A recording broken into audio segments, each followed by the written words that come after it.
సామాన్యుడు traffic rules break చేస్తే చాలు క్షణాల్లో మొబైల్కు ఈ చలాన్ మెసేజ్ వచ్చేస్తుంది. కానీ అదే చలాన్ల పేరుతో ఏకంగా 36 కోట్ల రూపాయల కుంభకోణం జరిగితే మాత్రం 3 ఏళ్లైనా దర్యాప్తు ముందుకు సాగదు. ఏపీ పోలీస్ శాఖలో గతంలో సేవలందించిన డేటా ఎవాల్వ్ సొల్యూషన్స్ సంస్థ చేసిన నిధుల మళ్లింపు వ్యవహారంపై ఇప్పుడు హైకోర్టు తీవ్రస్థాయిలో ఆగ్రహం వ్యక్తం చేసింది. అగ్రిమెంట్ ముగిసినా సరే క్లోనింగ్ యాప్స్తో వాహనదారుల జేబులకు చిల్లులు పెట్టి కోట్లు కొల్లగొట్టారనేది ప్రధాన ఆరోపణ. ఆ సొమ్మంతా కంపెనీ డైరెక్టర్స్ వ్యక్తిగత ఖాతాలకు వెళ్ళినట్టుగా ప్రాథమికంగా తేలిన ఎఫ్ఐఆర్ నమోదు చేసి 3 ఏళ్లు గడుస్తున్నా ఇప్పటి వరకు ఛార్జ్షీట్ ఎందుకు దాఖలు చేయలేదని ధర్మాసనం నిలదీస్తుంది. ప్రభుత్వ ధనం ప్రైవేట్ వ్యక్తుల జేబుల్లోకి వెళుతుంటే పోలీసు యంత్రాంగం ఇంత అలసత్వంగా వ్యవహరించడం వెనుక ఉన్న అసలు మరం ఏంటి? ఉద్దేశపూర్వకంగానే కేసు నీరుకార్చే ప్రయత్నం జరుగుతోందా అనే అనుమానాలు వ్యక్తమవుతున్నాయి. బ్యాంకు లావాదేవీల విశ్లేషణతో ఆలస్యం అవుతుండే సాకులు తోసిపుచ్చిన న్యాయస్థానం వెంటనే ఈ విషయం డీజీపీ దృష్టికి తీసుకెళ్లాలని స్పష్టం చేస్తుంది. మరి ఈ భారీ స్కామ్ వెనుక ఇంకెవరి హస్తం ఉందో, కోర్టు అక్షంతలతో అయినా దర్యాప్తు వేగం పుంజుకుంటుందో లేదో అని అనుమానాలు వ్యక్తమవుతున్నాయి.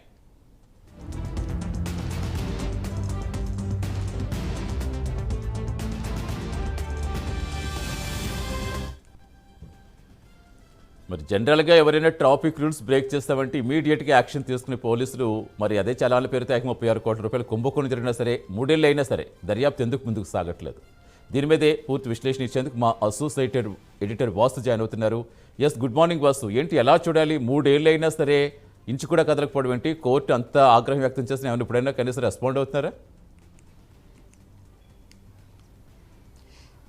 సతీష్, ఈ డేటా ఎవాల్వ్ సంస్థ వెనకాల కొంచెం మంది పెద్దలు ఉన్నారనే ఆరోపణలు కూడా వస్తున్న నేపథ్యంలో కోర్టు ఆగ్రహం వ్యక్తం చేసింది. మీరు అన్నట్టు జస్ట్ సామాన్యుడు ఒక వాహనం ఏదన్నా దాటి వెళితే చలన వేసి మొత్తం కూడా ఆ చలన కట్టే వరకు కూడా వాహనాలు ఆపేసిన సందర్భాలు, లేకపోతే కీసు తీసేసుకున్న సందర్భాలు, అనేక వివాదాలు మనం చూస్తూనే ఉన్నాం.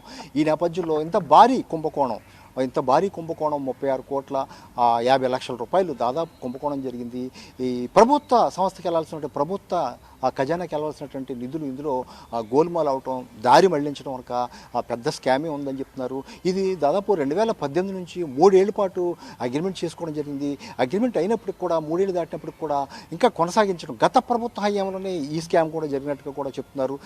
కొనసాగించడం వల్ల ప్రభుత్వ అండదండలు గతంలో ఉన్నాయి. అంటే ప్రభుత్వం మౌఖికంగా ఆదేశాలు ఇచ్చింది, ఎక్కడ అధికారికంగా ఆదేశాలు ఇవ్వలేదు. గత ప్రభుత్వం మౌఖికంగా ఆదేశాలు ఇవ్వబట్టే కంటిన్యూ చేసి అని చెప్తున్నారు. ఇప్పుడు మధ్యవర్తిత్వం వహించమని చెప్పినప్పుడు కూడా అసలు మొత్తం ఆ 3 ఏళ్ల నిబంధన అగ్రిమెంట్ అయిపోయాక అసలు మధ్యవర్తిత్వం అయితే ఉండదని ప్రభుత్వం వాదిస్తుంది. ఇప్పుడు వచ్చినటువంటి ప్రభుత్వం అయితే దీన్ని సీరియస్గా తీసుకుంది. అందువల్ల కోర్టు దృష్టికి తీసుకెళ్ళింది.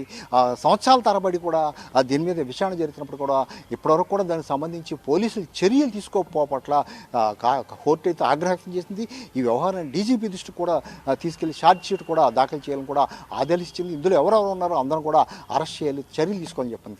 ఒక్కసారి ఈ సంస్థ సంబంధించి, డేటా సంస్థ సంబంధించి ఒక్కసారి పరిశీలిస్తే గతంలో ఒక పోలీసు ప్రధాన అధికారి ఆ కుటుంబానికి చెందినటువంటి వాళ్ళ సంస్థ ఇదని మొత్తం కూడా తెలుస్తుంది. అందువల్ల గత ప్రభుత్వంలో కూడా పోలీసులు కానీ లేకపోతే ప్రభుత్వం కానీ పెద్దగా పట్టించుకోలేదని చెప్తున్నారు. ఈ ప్రభుత్వం వచ్చాక దీనికి సంబంధించి పట్టించుకోవడం జరిగింది. దాదాపు 36 కోట్ల పైన స్కామ్ జరిగింది. అంటే ప్రభుత్వానికి వెళ్ళాల్సిన మొత్తం వాటాను కూడా క్లోనింగ్ చేసి, యాప్ క్లోనింగ్ చేసి వాళ్ళ ఆ సంస్థ నిధుల్లో మళ్లించే విధంగా చేశారంటే ఏ స్థాయిలో చేశారో తెలుస్తుంది. ఇదంతా కూడా ఇప్పటికే పోలీసులు ప్రాథమికంగా దర్యాప్తు చేయడం జరిగింది. కానీ ముందుకు సాగట్లేదు. ముందుకు సాగకపోవడానికి గల కారణాలు అనేకమైన కనబడుతున్నాయి. ఇది దురుద్దేశంగానే, ఉద్దేశపూర్వకంగానే ఇదంతా కూడా జరిగింది అనేది చాలా స్పష్టమవుతుంది. ఇప్పుడున్న ప్రభుత్వం అయితే దీన్ని క్షమించే పరిస్థితి లేదని చెప్పే పరిస్థితి కనిపిస్తుంది.